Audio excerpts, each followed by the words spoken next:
this is not really about the integrity of the super system, because this money is going back into the budget bottom line to pay down debt. Look, I think that's you touch on an issue that a lot of my constituents are also concerned about. They're saying, look, the government, we're spending more than ever. Are we getting at least value for money for our spending? Because, as you say, there's a change in this tax. Some, as said, I'm getting a range of views in terms of the support or not for this.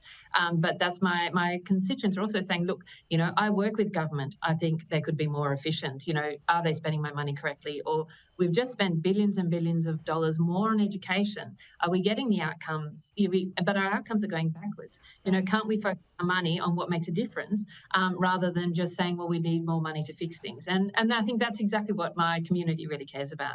Sure. And also the argument that, this is about, budget repair. That was very clear from the Treasurer and the Prime Minister yesterday. But the budget is $40 billion better off now than it was at the election. There's been 9 months.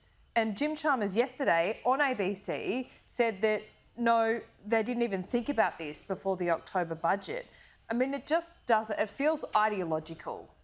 Look, it's, again, when I ask my community, where they say their reaction is, look, when it comes to 100 million or all those, the super funds that the Treasurer and the Prime Minister so often quote, there's not much argument there.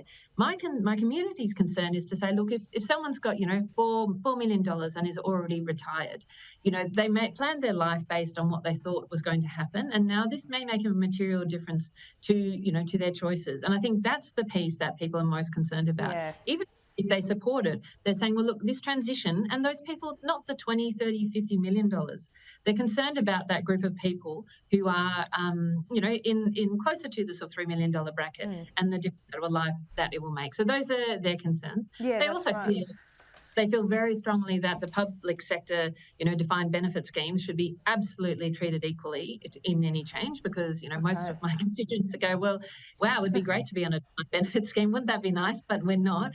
But, we shouldn't draw distinctions between public and private, superannuation or saving schemes. So those are some of the themes that are coming out now. Right. And they're also saying, shouldn't we have looked at other issues and options instead of just, targeting this one? And I think a good one that, has been, brought it to a good suggestion in the past has said, we could stop trying to put as much money into super.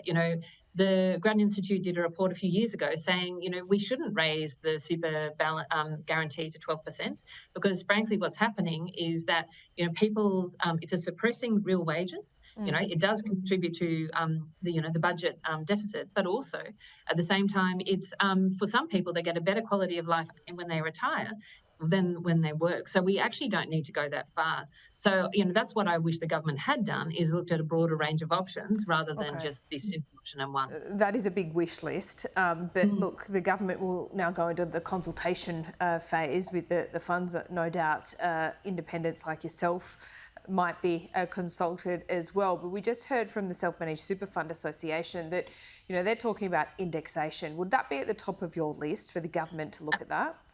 Yeah, indexation, and very much this question of when people are already retired or close to retirement and have made choices based on what they, what they thought was pretty stable. I think those are really two really important issues. And obviously the public sector pensions, the equivalence there.